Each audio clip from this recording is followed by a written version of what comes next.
கோவையில் my வி3 ads என்கிற சமூக வலைதள விளம்பர நிறுவனம் ஏமாற்றிவிட்டதாக கூறி ஆயிரக்கணக்கானோர் புகார் அளித்துள்ளனர்.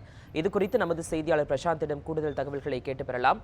பிரசாந்த், கோவையில் சமூக வலைதள விளம்பர நிறுவனத்தை கண்டித்து பொதுமக்கள் போராட்டம் நடத்தி கொண்டிருக்கிறார்கள். விவரங்களை சொல்லுங்க. சூர்யா, மை வி3 ஆட்ஸ் என்ற செயலி கோவையை தலைமையிடமாக செயல்பட்டு வருகிறது.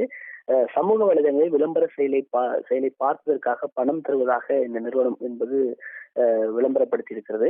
இதன் மூலமாக அந்த பார்க்கக்கூடிய அந்த மக்களுக்கு தன்னுடைய பணம் அவங்க அக்கௌண்டில் பணம் செலுத்தப்படும் என்று விளம்பரப்படுத்தி இருக்கிறது.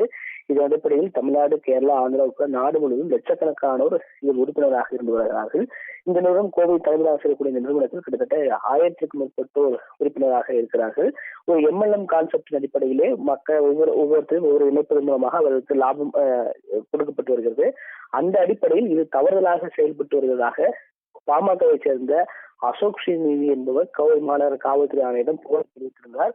அந்த புகாரின் அடிப்படையில் கடந்த வாரம் தெரிவித்த புகாரின் அடிப்படையில் நேற்று அந்த நிறுவனம் மீது வழக்கு பதிவு செய்யப்பட்டிருந்தது.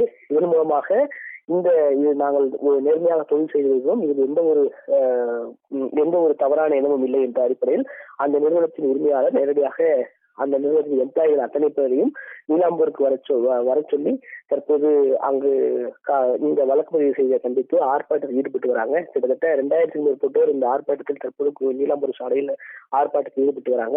குறிப்பாக காவல்துறை இவருடைய பேச்சுவார்த்தை நடத்தி இந்த போராட்டத்தை கைவிடுவதற்காக நடவடிக்கை குறித்து பேச்சுவார்த்தை நடத்தி வராங்க. தற்போது இந்த நிறுவனத்தின் சார்பாகவும் காவல்துறை நேரடியாக அழைத்து வந்து விசாரணை செய்யும் நடவடிக்கையும் ஈடுபட்டிருக்காங்க. சூர்யா, விவரங்களுக்கு நன்றி பிரசாந்த்.